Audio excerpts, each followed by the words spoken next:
Hoy vamos a tener la tercera parte de la visita del Papa Francisco a Estados Unidos. Nos vamos a centrar básicamente en tres cosas, solo. Y todas las tres tuvieron precisamente su noticia el día 23. No por nada especial, sino os lo digo porque vamos a ir desglosando lo que fue haciendo durante esas etapas, porque hoy va a ser breve, pero el próximo tema va a ser denso. Y va a ser denso y largo, sencillamente porque es quizás uno de los episodios más importantes de los que realizó allí. Pero hoy vamos a ver que también lo que hizo no tiene desperdicio.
Esta tercera parte del tema la visita del Papa Francisco a Estados Unidos, y nos vamos a centrar primeramente en algo que aconteció en la Catedral de San Mateo en Washington.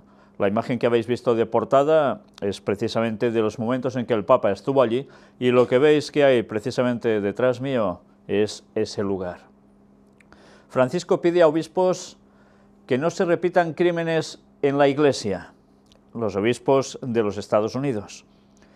El Papa Francisco llamó a los obispos estadounidenses a trabajar para que no se repitan nunca más esos crímenes de los momentos oscuros de los últimos años, durante un encuentro en la Catedral de San Mateo de Washington, en el segundo día de su visita oficial a ese país. Mirad cómo está diciendo algo ya curioso, que no se repitan nunca más esos crímenes, momentos oscuros. ¿De qué está hablando? Mirad qué nos explican ahora aquí. Sé lo mucho que el dolor de los últimos años ha pesado sobre ustedes, y yo he apoyado su generoso compromiso para dar consuelo a las víctimas, dijo Francisco. Por tanto, ya nos estamos dando cuenta de que su referencia es precisamente a esos casos de pederastia y tantas cosas más que por desgracia pasaron en ese lugar y que han ido socavando el papel preponderante que estaba cogiendo la Iglesia Católica, que estaba tan bien afianzada, pero esto la ha dañado. A pesar de todo, la cosa no es que haya ido en declive, porque hay personas que siguen anotándose al catolicismo en Estados Unidos. Pero mirad qué nos dice ahora. Agregó que hay que trabajar para garantizar que nunca más se repitan esos crímenes, sin especificar de qué crímenes se trata. O sea, por un lado está diciendo algo, pero no termina de decirlo. Se supone que todo el mundo ya lo da por sabido. Francisco pidió también a los obispos acoger sin miedo a los inmigrantes y reconoció la labor de las iglesias en el cuidado de estos. Una vez más nos damos cuenta que su mira está puesta en los inmigrantes. Ninguna institución estadounidense hace más por los inmigrantes que sus comunidades cristianas, dijo el Papa, quien instó a las parroquias en Europa a dar asilo a las familias de refugiados y migrantes que han inundado al viejo continente en los últimos meses. Ya veis cómo las instituciones de allí, de comunidades cristianas en ese lugar, nadie hace nada parecido a lo que hacen ellos. Son los que más. Ahora tienen esta larga ola de inmigración latina en muchas de sus diócesis. Siento la necesidad de darles las gracias y de animarles, dijo el Papa, quien se presentó como un pastor venido del sur. Vamos a ver que a lo largo de estos días su discurso siempre va centrado en lo mismo. Él se considera también un hijo de inmigrantes y, por tanto, comprende muy bien lo que debe pasar por la vida de estas personas que se lanzan hacia Estados Unidos, unos para conseguir una vida mejor, otros se supone para huir de cosas que también dejan atrás allí, pero sea como fuere, él, que dice que los entiende muy bien, dice que es también un pastor venido del sur. Se iguala, en definitiva, a toda la gente latinoamericana que sube hacia Estados Unidos.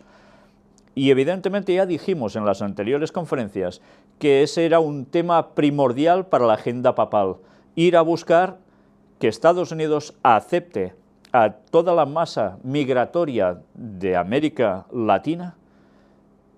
Evidentemente no dice el motivo claramente por qué, pero ya sabemos, cómo no, que es para favorecer esa presión después hacia los políticos cuando ellos consigan papeles y por tanto puedan ayudar aún más a conseguir sus fines, los fines del papado.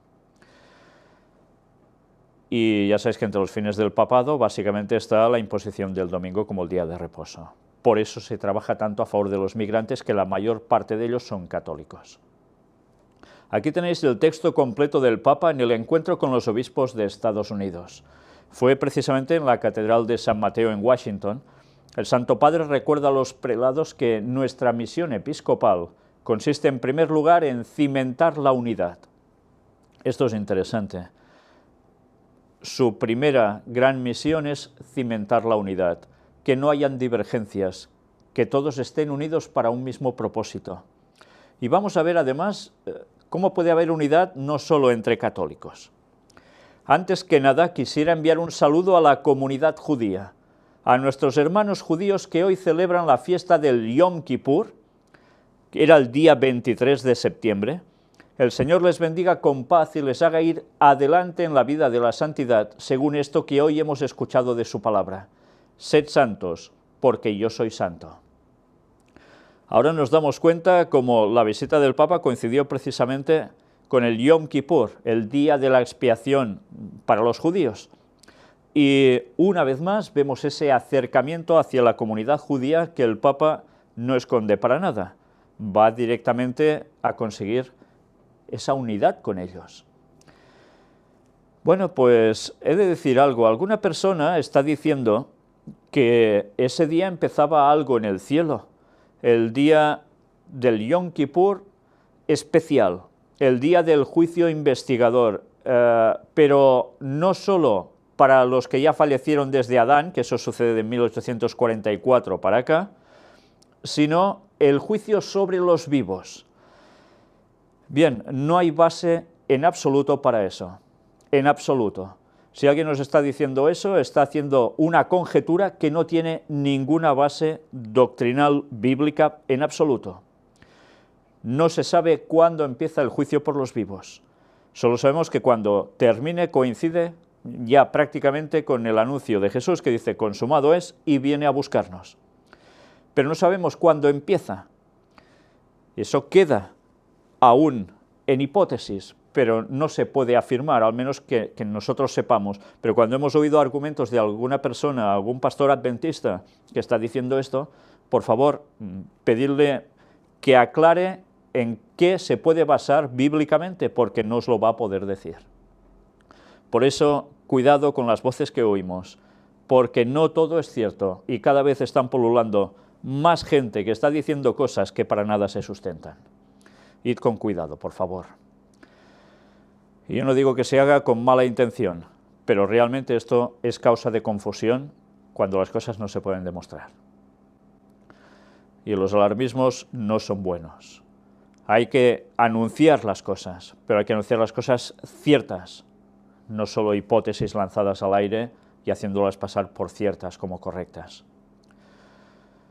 El corazón del Papa se dilata para incluir a todos, dice él. Ensanchar el corazón para dar testimonio de que Dios es grande en su amor es la sustancia de la misión del sucesor de Pedro, vicario de aquel que en la cruz extendió los brazos para acoger a toda la humanidad. Está haciendo referencia a él. El Papa es precisamente el que ensancha esos horizontes, cogiendo en sus brazos absolutamente todos, porque dice que es el vicario de aquel que murió en la cruz, extendiendo los brazos, clavado. Y como tal, él se considera el sucesor de Pedro. Ya sabéis que esto es absolutamente falso. El Vaticano no nace con Pedro, el papado no nace con Pedro. Pero interpretar mal los textos bíblicos y querer interpretar mal los textos bíblicos hace que para ellos esto sea una certeza, y no es así. La historia lo deja más que claro, no fue así. Pero en fin, algo tienen que decir para basarse en que ellos pueden cambiar la ley de Dios. Mirad qué más nos va diciendo. Que ningún miembro del cuerpo de Cristo y de la nación americana se sienta excluido del abrazo del Papa. Ya veis que abarca a todos. Aquí no importa si uno es católico y el otro es protestante y el otro es judío y el otro no cree en nada. No, no, abarca a todos. ¿Qué está diciendo en definitiva? Que va por el ecumenismo más claro. El que abarque a todos, no importa la verdad, solo importa eso, un teórico abrazo, que ya sabemos que al final es para mandar él. El papado funciona así. Pero en fin, como la gente ignora la historia y quiere ignorarla, pues se lo van a creer. Que donde se pronuncia el nombre de Jesús resuene también la voz del Papa para confirmar es el Salvador. Desde sus grandes metrópolis de la costa oriental hasta las llanuras del Mae West, desde el profundo sur hasta el ilimitado oeste, en cualquier lugar donde su pueblo se reúna en asamblea eucarística, que el Papa no sea un nombre que se repite por fuerza de la costumbre, sino una compañía tangible destinada a sostener la voz que sale del corazón de la esposa. Ven, Señor. En fin, ya veis que ven, Señor, es lo que dice la esposa es la Iglesia de Cristo.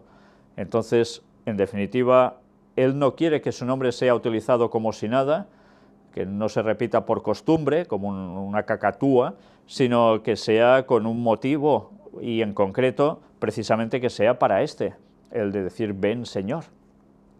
Con lo cual nos está dando ya un mensaje, está anunciando la segunda venida de Jesús. Ven Señor es lo que dice la esposa, a Cristo, simbólicamente hablando, la Iglesia pide al Señor, ven a su marido. Por tanto, está anunciando ya al Papa que pronto va a aparecer el Mesías.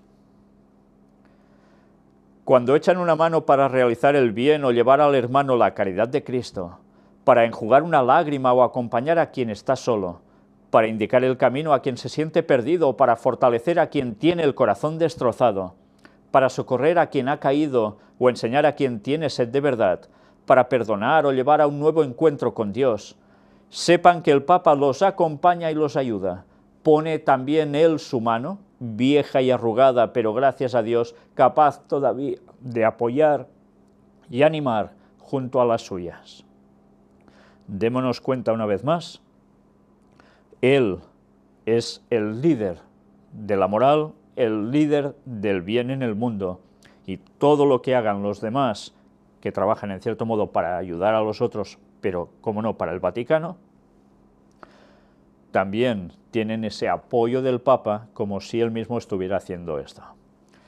En fin, ya hemos hablado tantas veces de lo que hay detrás de esas ayudas, que gente muy voluntariosa hace de todo corazón, pero que no saben que están siendo movidos por unos intereses para conseguir algo. Mi primera palabra es de agradecimiento a Dios por el dinamismo del Evangelio que ha hecho que la Iglesia de Cristo crezca con fuerza en estas tierras y le ha permitido ofrecer su aportación generosa en el pasado y en la actualidad a la sociedad estadounidense y al mundo. Mirad, dice que es el Evangelio, la Iglesia de Cristo, la que crece con fuerza en esas tierras. ¿Pero por qué?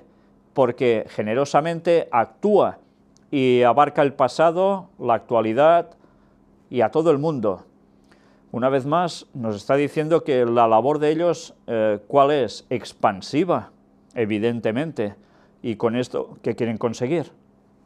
Pues una vez más, ya lo sabemos, llegar a todo el mundo para una unidad, pero para un propósito.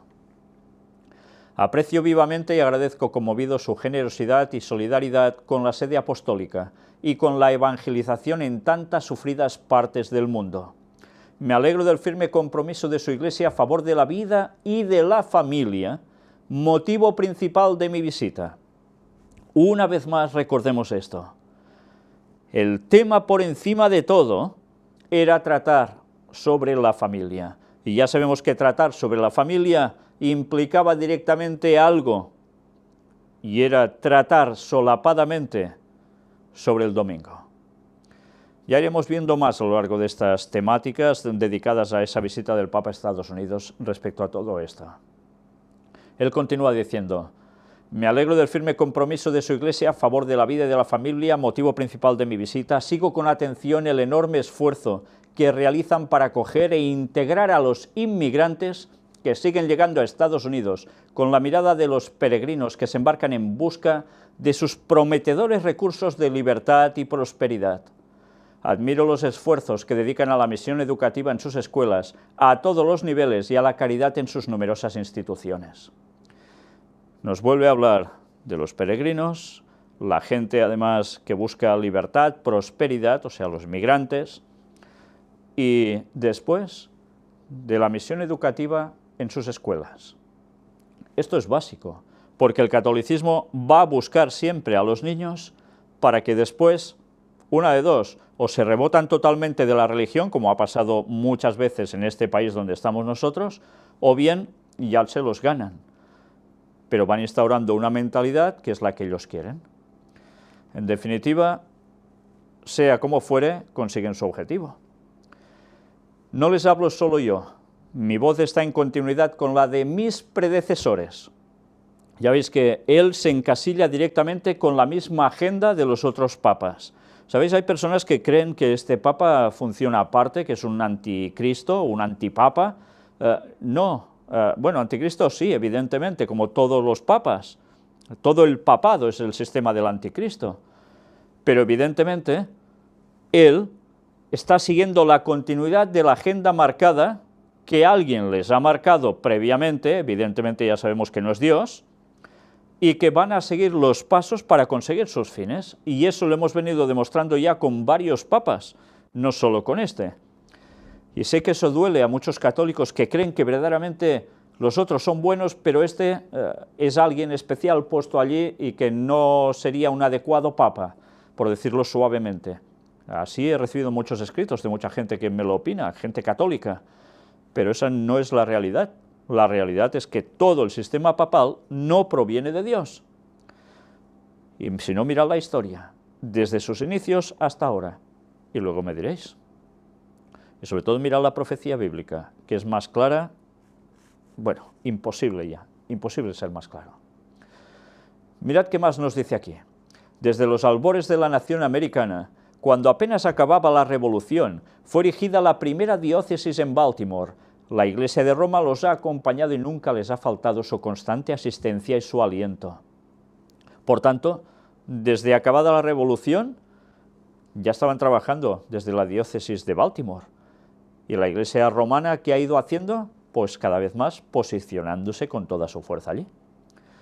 En los últimos decenios, 3 de mis venerados predecesores les han visitado, entregándoles un notable patrimonio de magisterio todavía actual que ustedes han utilizado para orientar programas pastorales con visión de futuro, para guiar a esta querida Iglesia. Una vez más, sigue diciendo que todos van en la misma agenda. ¿Está mintiendo él? No, si analizamos todo lo que hemos visto de los anteriores papas, no está mintiendo. Está diciendo una verdad. Todos trabajan exactamente para lo mismo. Y el trabajo, pues unos y otros, se lo van haciendo al que viene después, que vaya dando unos pasos más y así sucesivamente hasta que van a lograr lo que buscan. El diálogo es nuestro método, no por astuta estrategia, sino por fidelidad a aquel que nunca se cansa de pasar una y otra vez por las plazas de los hombres, hasta la 11ª hora para proponer su amorosa invitación. Fijaos que él está haciendo una analogía con el texto de Mateo 20, donde se habla de los trabajadores de la hora 11ª, y que son las personas que se unen al Evangelio en la última hora de este mundo, por decirlo de algún modo, los que prácticamente al final oyen el mensaje y lo aceptan. Pero, ¿os habéis dado cuenta cómo empieza lo que he leído ahora? El diálogo es nuestro método, no por astuta estrategia, sino por fidelidad a aquel que nunca se cansa de pasar una y otra vez. Nos está diciendo que no hay astuta estrategia de buscar el diálogo a los otros para algo. Ellos ya saben que se les está denunciando por el ecumenismo. Esa forma de buscar el diálogo interreligioso es con un objetivo que ya hemos dicho tantísimas veces, y no solo nosotros, lo está diciendo muchas más personas, gracias a Dios, en este mundo. Y ellos ya se defienden de eso, diciendo que no utilizan el diálogo como una astuta estrategia. Pues sí, lo hacen, y claro que lo van a hacer aún más, hasta que consigan su fin. Por tanto, tengamos eso claro, ellos ya se están dando cuenta de sobras que hay personas que están diciendo que lo que están haciendo es una astuta estrategia. Evidentemente, públicamente lo van a negar, pero ya veréis los resultados en pocos años. Como eso que estaba predicho se va a cumplir. Pero bien, algunas personas aún no quieren saber la verdad. Mi segunda recomendación se refiere a los inmigrantes. Pido disculpas si hablo en cierto modo casi in causa propia. La Iglesia en Estados Unidos conoce como nadie las esperanzas del corazón de los inmigrantes. Ustedes siempre han aprendido su idioma, apoyado su causa, integrado sus aportaciones, defendido sus derechos, promovido su búsqueda de prosperidad, manteniendo encendida la llama de su fe. Incluso ahora ninguna institución estadounidense hace más por los inmigrantes que sus comunidades cristianas. Ahora tienen esta larga ola de inmigración latina en muchas de sus diócesis. No solo como obispo de Roma, sino también como un pastor venido del sur, siento la necesidad de darles las gracias y de animarles. Tal vez no sea fácil para ustedes leer su alma, quizás sean sometidos a la prueba por su diversidad. En todo caso, sepan que también tienen recursos que compartir, por tanto, acójanlos sin miedo. Ofrézcanles el calor del amor de Cristo y descifrarán el misterio de su corazón. Estoy seguro de que una vez más esta gente enriquecerá a su país y a su iglesia. Y tanto que los va a enriquecer. Al país en verdad no, a su iglesia sí. Porque ese es el motivo que están buscando. Lo está diciendo ya de un modo que parece que se refiere a otras cosas, pero en verdad él sabe lo que está diciendo, va a enriquecer a la iglesia, porque la iglesia trabajará apretando con estos miembros, ¿a quién? A los políticos. ¿Y qué van a hacer el resto de protestantes en ese ecumenismo que están trabajando, en ese diálogo que dicen que no es astuto? Pues trabajar juntos para presionar a los políticos para llegar a sacar las leyes que a Roma le interesan, entre las cuales habrá el domingo como día de reposo para todos. Hay que estar atentos a sus palabras, porque en sus palabras va saliendo todos sus proyectos. Que Dios los bendiga y la Virgen los cuide. Esas son sus palabras finales. Ya sabemos que cuando ellos en verdad hablan de la Virgen, no se refieren a la Virgen María. Eso es lo que cree el pueblo llano de la Iglesia Católica, pero ellos saben que cuando hablan de la Virgen se están refiriendo a Satanás. Y si algunos no se lo creen, que miren todos los temas que hemos presentado y lo verán con claridad. El rey de España en la ONU con el Papa y el mensaje papal allí. Esta es la segunda parte de las tres que va a haber hoy. ¿Y por qué incluimos esto aquí? Ahora lo veréis. El rey de España asistirá a la intervención del Papa Francisco ante la ONU. Se fue, junto con haber hablado en el Congreso, el otro punto crucial de la agenda del Papa. La necesidad de reemplazar la indiferencia global por una solidaridad global será uno de los principios que se espera defienda el pontífice en su mensaje ante la Asamblea General de las Naciones Unidas. El rey de España, Felipe VI, intervendrá este viernes en la Cumbre de las Naciones Unidas sobre la Agenda de Desarrollo Sostenible 2015, que se celebra en Nueva York, donde escuchará el discurso de apertura que pronunciará el Papa Francisco. El monarca español vuelve a Estados Unidos una semana después de reunirse en Washington con el presidente Barack Obama. Ya veis, primero va a ver al presidente Barack Obama y una semana después va al lugar donde el Papa Francisco también hablará, y es en Estados Unidos igualmente. En su primera visita a este país, el Santo Padre hablará al comienzo de una importante cita mundial que reunirá en Nueva York a más de 150 jefes de Estado y de Gobierno, previa a la celebración de la 70ª Asamblea General de la ONU. Una vez más, nos damos cuenta que iban a un lugar donde habría la máxima concentración de jefes de Estado y de Gobierno, 150, prácticamente el mundo entero. Y todo eso sería antes de esa Asamblea General de la ONU, la número 70 en concreto. La necesidad de reemplazar la indiferencia global por una solidaridad global será uno de los principios que se espera defienda el pontífice en su mensaje, según informó el nuncio apostólico ante las Naciones Unidas, Bernardito Auza. Una vez más nos damos cuenta que lo que buscan es esa solidaridad global, Laudato Si, en definitiva, esa encíclica del Papa, que está buscando ese acercamiento de todos, para todos. Y por tanto, ¿qué queda al margen? Lo que ellos dicen, la indiferencia global. Todos debemos andar en comunión, bajo un mismo criterio, por tanto, bajo unas mismas leyes. Al igual que en las 4 anteriores visitas de distintos papas a la sede de la ONU, Monseñor Auza dijo que previsiblemente Francisco se referirá a temas como el desarrollo, la justicia social, el cambio climático y los métodos para reafirmar la paz mundial. Interesante que, cómo no, iba a tratar del cambio climático. Ya lo veremos en su momento, pero también, fijaos, métodos para reafirmar la paz mundial. Y ha sido ir a Estados Unidos y aún después, poco tiempo después, las cosas aún se han complicado más a nivel mundial. Evidentemente alguien está proponiendo una solución, mientras en el mundo cada vez las cosas se complican más.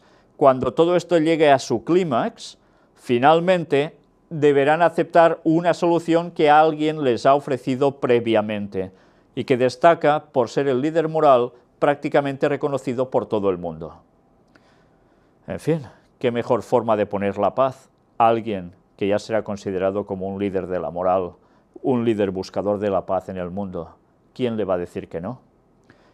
Lo malo es todo lo que acompañará a ese reafirmamiento de la paz mundial, lo que se va a instaurar.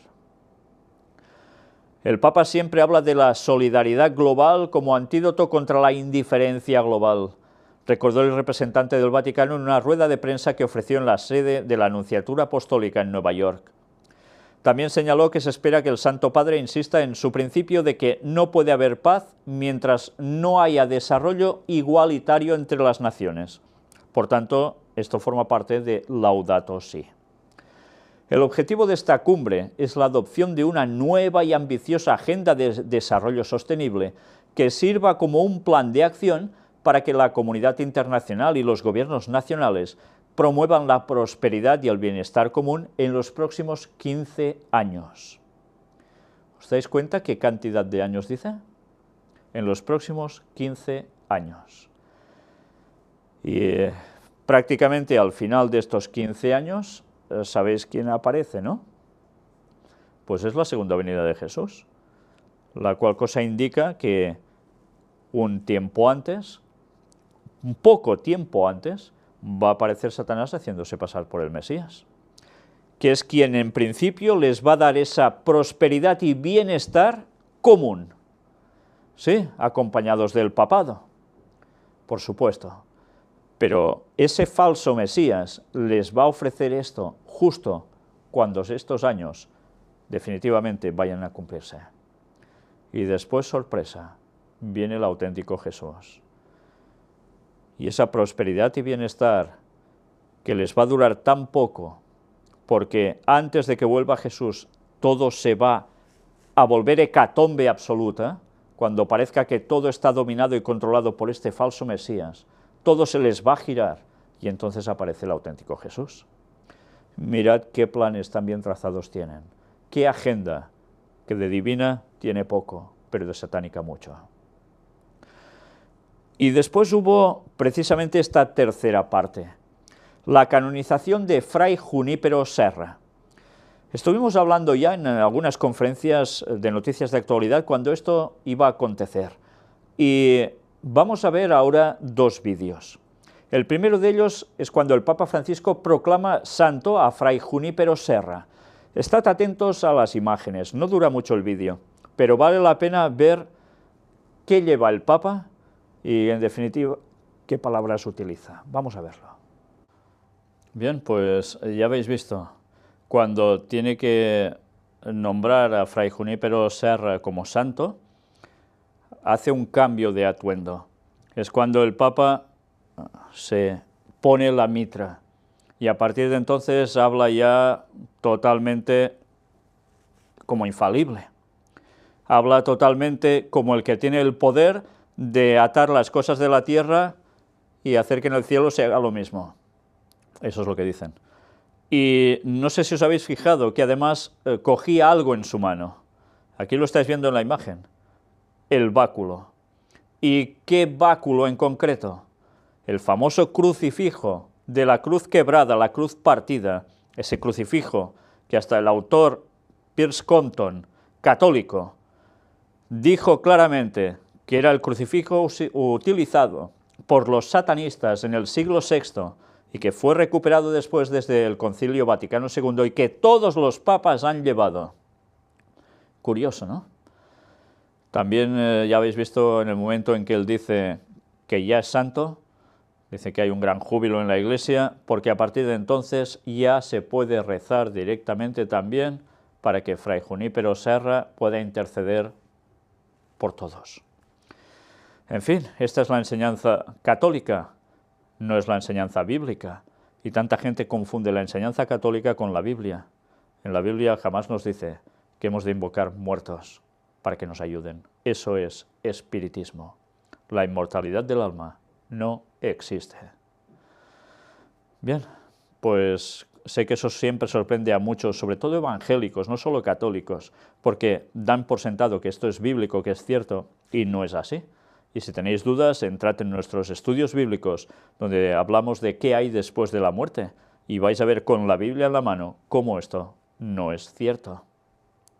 Pero bien, ese va a ser uno de los dos motivos que van a unir precisamente a toda la cristiandad, el guardar el domingo y la inmortalidad del alma, la creencia en eso. Y tened presente que esto es algo que se va a consumar en pocos años, ya habéis visto su agenda, y se va a cumplir.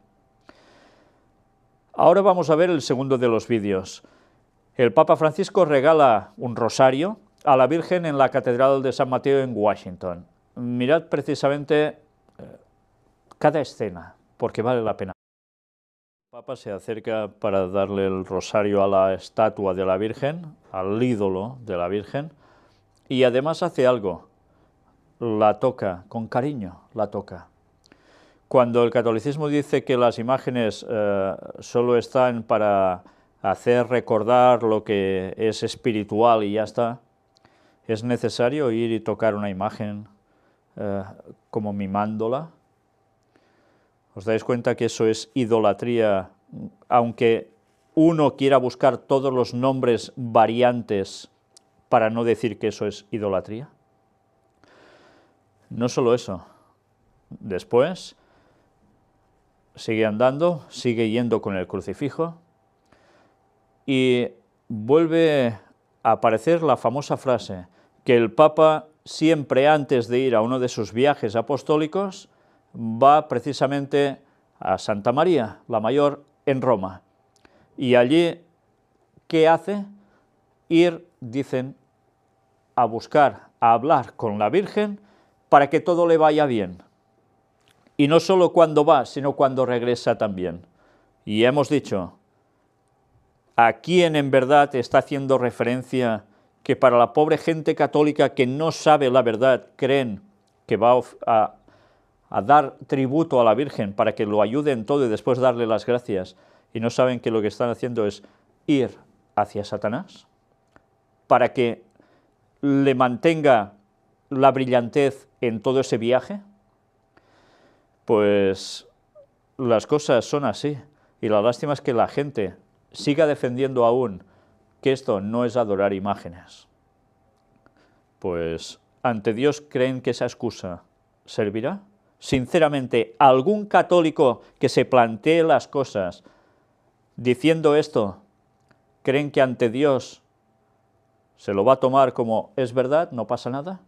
Cuando eso es transgredir el segundo mandamiento de la ley de Dios, que ellos han suprimido de su catecismo, porque en las Biblias aún está, evidentemente eso ya no pueden sacarlo, pero sí del catecismo. ¿Por qué?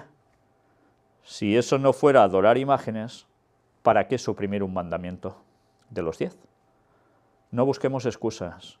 Ante Dios no habrá excusa que valga, y os estáis jugando la salvación.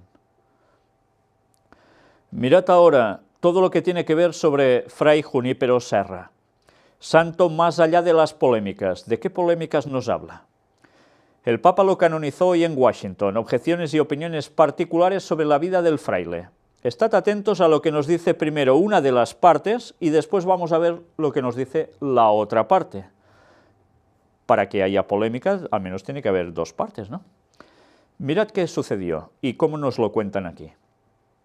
Fray Junípero fue un personaje controvertido en vida y en sepultura, explica José A. Sanz, sacerdote misionero español en California y autor del libro Cruces y Flechas. Fray Junípero Serra y los Gentiles, que se publicará en las próximas semanas. En los últimos años del siglo XIX y principios del XX, se le tuvo como el héroe evangelizador de California. A mitad del siglo XX, cuando empezaron los movimientos de liberación de los africanos, hispanos, etc., Fray Junípero pasó a ser el hombre cruel que atormentaba a los indios, explica. De hecho, esta canonización ha sido mal recibida por grupos de nativos norteamericanos, dicen las obras misionales pontificias en un comunicado. Ya veis que a los nativos norteamericanos no les sentó bien esto. Sea como fuere, este misionero español dejó su cátedra de profesor en Mallorca, o sea, era prácticamente de poca distancia de donde vivimos nosotros, para anunciar el Evangelio a la periferia más alejada de entonces, que era California, añaden. Sanz afirma que Fray Junípero vivió con gran descontento el tiempo en el que le tocó vivir, haciendo que su vida fuera vivida en tensión continua, especialmente contra los gobernadores militares y los colonos que querían usar y abusar de los indios. O sea, aquí nos pintan que él lo que hacía era defenderlos. De hecho, el santo intercedió ante el virrey en Ciudad de México por los indígenas, donde presentó un documento llamado Representación, que ha sido considerado una carta de derechos de los indios. Fray Junípero estaba convencido que la misión era el instrumento más adecuado para evangelizar y ayudar a los nómadas, y evitar así que fueran presa de las ambiciones de los colonos y políticos de la época. Fundó 9 misiones, en las que además de evangelizar enseñaba agricultura, ganadería y artesanía. Aunque excepcionalmente hubo malos ejemplos, la mayor parte de los misioneros consumieron sus vidas entregándose con auténtica caridad cristiana a la evangelización, afirma Guzmán Carriquiri, secretario general de la Pontificia Comisión para América Latina, en su escrito Junípero Serra en el contexto de la evangelización de América. Significado y alcance de su canonización. En él denuncia que se le haya tachado al nuevo santo de racista cuando entregó su vida por los indígenas y les defendió. El Papa Francisco reconoce su santidad al canonizarle este miércoles en el Santuario Nacional de la Inmaculada Concepción con un procedimiento extraordinario, sin necesidad de contar con un milagro. ¿Os dais cuenta? Se le hace santo sin que haya milagro. Ya una vez más, esa fábrica de hacer santos está yendo a la perfección. Ya no hacen falta milagros en este caso, Es como si el Papa Francisco invitara a todos los fieles a crecer en una santidad caracterizada, especialmente en nuestros días, por el testimonio misionero. Explica Carriquiri, Fray Junípero, que está representado con una estatua en el Capitolio de Washington, entre los padres fundadores y otros personajes destacados, se convierte por tanto en el primer santo hispano en Estados Unidos. Y ya veremos precisamente cuando va al Capitolio el Papa y hay esa estatua de Fray Junípero Serra al lado de otros o rodeado por otros. Desde Mallorca, un grupo de 60 personas, encabezadas por el obispo de la diócesis, Monseñor Javier Salinas Viñals, asistieron a los actos. Entre ellos está la delegada de Misiones de Mallorca, Catalina Alberti, quien afirma estar muy orgullosa de tener un nuevo santo misionero mallorquín. Pues bien, ya veis que esta es la parte católica que habla de Fray Junípero Serra y que el Papa apoya.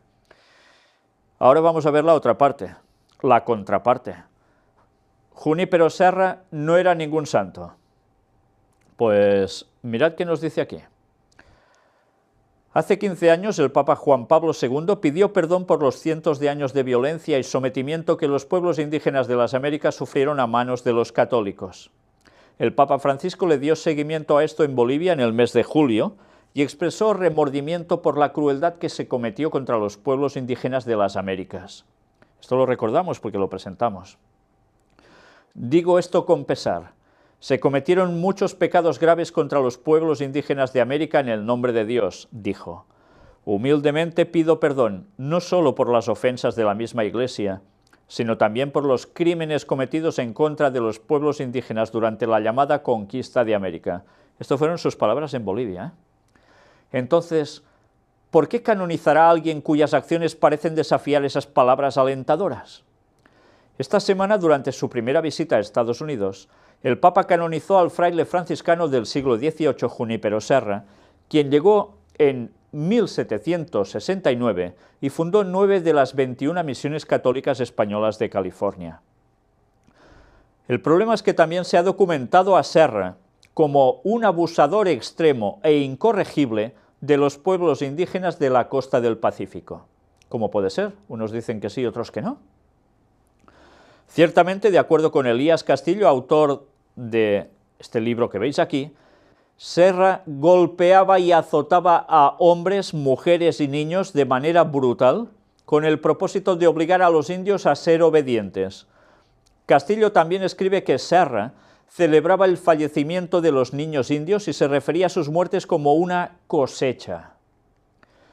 Eso no es todo.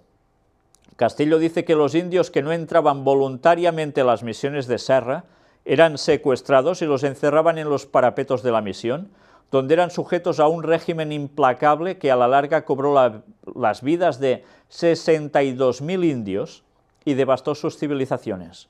Incluso ocasionó la extinción de varias tribus pequeñas. Evidentemente esas no son las acciones de un santo. Sin embargo, desafortunadamente esta forma de exaltación no es nada nuevo. De hecho, la celebración de la agresiva conquista cristiana por parte de fanáticos religiosos es evidente en todo el mundo, especialmente aquí en Estados Unidos. Tan solo considera cómo cada 12 de octubre Estados Unidos celebra el Día de la Raza, un día festivo federal que glorifica a un hombre que, según se dice, una vez hizo que colgaran a 13 indios, uno por cada uno de los 12 apóstoles y otro más por Jesucristo. Sabéis que el día 12 de octubre en España es conocido como el Día de la Hispanidad, es la fiesta nacional de España también, que conmemora cuando Cristóbal Colón descubre América, y que es conocido también como el Día de la Virgen del Pilar, patrona, católicamente, de España. Pues es lo que en Estados Unidos es conocido como el Día de la Raza. Al igual que los defensores del legado de Colón, quienes abogan por Serra defienden sus acciones con el banal argumento de que Serra era un hombre de su época. Esta defensa es extremadamente falsa. Castillo ha encontrado, por ejemplo, que el gobernador español Felipe de Neve le expresó a Serra que él creía que sus métodos de castigo eran sumamente duros, a lo que Serra respondía que eran las técnicas comprobadas de la Iglesia Católica. Y estos son documentos que se reflejan en el libro escrito por este señor. Y vemos que la Iglesia Católica nos dice todo lo contrario. Es curioso, ¿no? Pero os dais cuenta que eran las técnicas comprobadas de la Iglesia Católica. Os recomiendo una vez más el libro El conflicto de los siglos de Ellen White. Os lo recomiendo especialmente para que veáis la historia, donde allí se recogen documentos escritos de esas épocas, se plasman para que la gente pueda leerlo y darse cuenta que ese era el funcionamiento de la Iglesia Católica mientras tuvo el poder, tal como estaba profetizado que ocurriría del 538 a 1798, la profecía de los 1260 días proféticos, o sea, años. Y justo la profecía se cumple tal cual y termina con la Revolución Francesa, cuando el papado desaparece por un muy breve tiempo. Pues eso es profecía y debemos conocerla, porque nos decía que precisamente la Iglesia Católica, que no era un poder de Dios en la tierra, sino todo lo contrario, iba a someter, a asesinar a los santos de Dios. Sí, no a los santos como ha hecho el Papa, sino a los santos, que en la Biblia son los que guardan los mandamientos de Dios y tienen la fe de Jesús. ¿Entendéis qué diferencia hay con lo que dice la Iglesia Católica con lo que pone la Biblia? Abismal, por supuesto. Pues eso que es historia, lo podéis comprobar. ¿Y sabéis qué dice la profecía? Que después precisamente de hacer lo que está haciendo ahora, de buscar ese ecumenismo con todo el mundo, volverá a ganárselos a todos y luego mandará por sobre todo el mundo. Y es cuando volverá a la carga como era antes. ¿Y sabéis qué quiere decir? Pues ya lo podéis imaginar, si miráis la historia, si la veis, estaréis viendo el reflejo de lo que va a ser en breve. Pero no solo eso, aún va a ser peor que el pasado. Y eso es profecía y se va a cumplir seguro. Por desgracia, pasará. Pues bien, mirad, esto no termina aquí. Pero tal como Stephen Newcomb, cofundador del Indigenous Law Institute, lo señala, la popular defensa en relación a que era un hombre de su época no es cierta por otra razón. Cuando las personas dicen que Serra era un hombre de su época, ellos solo tienen un estándar europeo en mente, dice. Es decir, solo porque la coerción por medio de un castigo en el nombre de Dios era la norma para los cristianos europeos, debería decir católicos, eso no quiere decir que tales acciones no eran fundamentalmente incorrectas, en especial entre las sociedades indígenas. Desde luego, martirizar a nadie nunca ha sido voluntad de Dios, y desde luego, de los auténticos cristianos tampoco. Por tanto, quien hacía eso de cristiano no tenía absolutamente nada. Irían en nombre de Dios, pero en verdad estaban actuando bajo las órdenes del diablo, que es algo muy distinto. Y por eso aún cuesta entender cómo la gente no busca un poco en la historia y se darían cuenta de dónde están puestos, cómo Roma no cambia y están aún allí en Babilonia. Por eso Dios hace un llamado, salid de Babilonia, pueblo mío, y lo dice en Apocalipsis, en los momentos finales de la historia, porque allí dentro, entre el catolicismo, hay excelentísimas personas que de corazón son realmente cristianos, pero que no saben toda la verdad, y Dios a esos sinceros los está llamando ya para que se posicionen, al igual que los que están en toda la diversidad de religiones, y ateísmo incluido, que no son conscientes de la auténtica verdad, que cuando la van conociendo, también deberán posicionarse y elegir ser entre el pueblo de Dios o ser, cómo no, de lo que será el pueblo de Satanás, que va a ser sumamente extenso. Newcomb, coproductor de lo que veis aquí de Doctrine and Discovery, es Shawnee y Lenape. Él argumenta que la protesta de los indígenas de Estados Unidos en contra de la canonización de Serra no solo gira en torno a sus acciones inexcusables, sino también en torno al sistema cristiano de dominio que justificaba la deshumanización y la esclavización de los pueblos indígenas. ¿Por qué creéis que los protestantes tuvieron que huir, y sobre todo en ese famoso Mayflower, llegando a Estados Unidos como el lugar que Dios les ponía y que estaba profetizado en Apocalipsis, un lugar deshabitado prácticamente donde ellos podrían ser libres y no ser perseguidos por anglicanismos y catolicismos?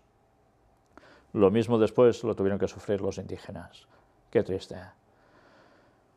En lo que nos debemos enfocar no es solo en Serra como individuo, sino en el sistema general al que se le dio rienda suelta en el planeta por parte de los papas y el Vaticano, y los documentos, bulas papales, que condujeron a todo eso, a ese sistema, dice. Y tiene toda la razón del mundo. Y hay otro libro que nos vendría mal leer, Los malos papas, y vais a ver que prácticamente todos están puestos allí. Hasta ahora no hay indicio de que el Papa Francisco esté reconsiderando su decisión respecto a Serra. Sin embargo, esto no significa que los indígenas de Estados Unidos y los demás serios opositores deberían excusar el comportamiento de un hombre responsable de las muertes de miles de personas que durante generaciones habían disfrutado de las cosas que perdieron cuando los cristianos invadieron sus tierras, la libertad de religión y los derechos inalienables. Y eso lo hicieron católicos y después protestantes que también se apartaron de la verdad. No le estamos pidiendo al Papa que pida perdón. Pedimos la revocación de los edictos papales que justificaron el robo de las tierras de los indígenas de Estados Unidos y la persecución de nuestro pueblo. Las palabras tranquilizadoras simplemente no son suficientes. Y mientras hablamos de dar pasos prácticos hacia la justicia, le seguimos pidiendo a Estados Unidos que revoque el Día de la Raza como un día festivo federal. Ya es hora de que Estados Unidos y los cristianos dejen su celebración de déspotas religiosos sanguinarios a expensas de los indígenas de Estados Unidos y los hechos. Cristóbal Colón y Junípero Serra no deberían ser considerados como ejemplos de la piedad y la liberación, escribe el autor. Llegó el momento de que abramos nuestros ojos a lo que realmente fueron, extremistas religiosos que eran la antítesis del comportamiento de Cristo y de la santidad. Bueno, las palabras son duras, pero desde luego están muy, muy bien basadas, prácticamente en todo, ya lo habéis visto. Y si alguien aún tiene dudas, una vez más, que indaguen la historia, por favor, que ya va tocando. Porque si desconocemos la historia, seguimos perdidos. Y aquí tenéis, el Papa Francisco canoniza un nuevo santo en Estados Unidos. Este miércoles, como parte de su visita a Estados Unidos, el pontífice proclamó como nuevo santo de la Iglesia Católica al franciscano español Junípero Serra, un fraile originario de la isla de Mallorca que fundó varias misiones católicas en Estados Unidos en el siglo XVIII. Ya veis que aquí el Papa no iba a revocar nada. La ascensión a santo se realizó en el Santuario Nacional de la Inmaculada Concepción en Washington, un lugar dedicado, como no, a la Virgen. El acto formal se inició con la petición del cardenal estadounidense Donald William Well para que el Papa proclamara la santidad del cura español. Hoy recordamos a uno de esos testigos que supo testimoniar en estas tierras la alegría del Evangelio. Fray Junípero Serra, pues vaya alegría del Evangelio les tocó a esos indígenas. Supo vivir lo que es la Iglesia en salida, esta Iglesia que sabe salir e ir por los caminos para compartir la ternura reconciliadora de Dios, dijo durante la homilía el Papa Francisco citado por The Washington Post. Pues ir por los caminos buscando, en este caso, como en tantos otros, para nada era ir a buscar para ayudar, sino que en verdad era para otra cuestión. Y una vez más nos damos cuenta, o analizamos bien la historia, y además entramos e indagamos en la Biblia lo que dice verdaderamente, o no nos vamos a enterar de nada. Porque ahora el Vaticano sigue haciendo sus movimientos, haciendo pasar por lo mejor del mundo, y es sencillamente para asestar otro golpe en breve a los que no anden en conformidad a lo que él busca. Tened esto presente, porque algún día estas palabras, los que ahora no queréis ni oír hablar de ello, las vais a recordar cuando veáis el cumplimiento de lo que estoy diciendo. Y no porque yo sea un profeta, sino porque la palabra de Dios no se equivoca nunca. Y lo profetizado por Dios lo vamos a ver en breve. Pues bien, aquí tenéis precisamente al santo canonizado en Estados Unidos. Aquí también aparece el texto completo de la homilía del Papa en la misa de canonización de Fray Junípero Serra, donde dice que Francisco elogió las virtudes del primer santo hispano en Estados Unidos. Durante su labor evangelizadora, el misionero de origen español buscó defender la dignidad de la comunidad nativa de California, una vez más, la perspectiva católica. El Papa Francisco ha elevado a los altares a Fray Junípero Serra, el primer santo hispano en Estados Unidos, en una ceremonia que ha tenido lugar este miércoles en el Santuario Nacional de la Inmaculada Concepción. Refiriéndose al misionero de origen español, el pontífice ha destacado que siempre buscó defender la dignidad de la comunidad nativa durante su labor evangelizadora. A continuación publicamos el texto íntegro de la homilía del Santo Padre en la misa de canonización. Yo no os la voy a leer, pero voy a ir directamente a este punto, que esto sí que vale la pena verlo. Hoy estamos aquí, podemos estar aquí, porque hubo muchos que se animaron a responder a esta llamada, muchos que creyeron que la vida se acrecienta dándola y se debilita en el aislamiento y la comodidad. Documento de Aparecida, algo que el Papa firmó también antes de ser Papa, el actual. Somos hijos de la audacia misionera de tantos que prefirieron no encerrarse en las estructuras que nos dan una falsa contención, en las costumbres donde nos sentimos tranquilos, mientras afuera hay una multitud hambrienta. Y cita Evangelii Gaudium, esa encíclica. Somos deudores de una tradición, de una cadena de testigos que han hecho posible que la buena nueva del Evangelio siga siendo generación tras generación nueva y buena. Y hoy recordamos a uno de esos testigos que supo testimoniar en estas tierras la alegría del Evangelio, Fray Junípero Serra. Supo vivir lo que es la iglesia en salida. Mirad que cuando habla de la iglesia en salida, quiere decir esa iglesia que no se queda en una pequeña iglesia o en una catedral, sino que es la gente que va a ir a evangelizar, a hacer la labor para el Vaticano. Esta iglesia que sabe salir e ir por los caminos para compartir la ternura reconciliadora de Dios. Supo dejar su tierra, sus costumbres, se animó a abrir caminos, supo salir al encuentro de tantos, aprendiendo a respetar sus costumbres y peculiaridades. Aprendió a gestar y acompañar la vida de Dios en los rostros de los que iba encontrando, haciéndolos sus hermanos. ¡Qué distinta versión, eh! Junípero buscó defender la dignidad de la comunidad nativa, protegiéndola de cuantos la habían abusado, abusos que hoy nos siguen provocando desagrado, especialmente por el dolor que causan en la vida de tantos. Tuvo un lema que inspiró sus pasos y plasmó su vida. Supo decir, por sobre todo, supo vivir diciendo, siempre adelante. Esta fue la forma que Junípero encontró para vivir la alegría del Evangelio, para que no se le anestesiara el corazón.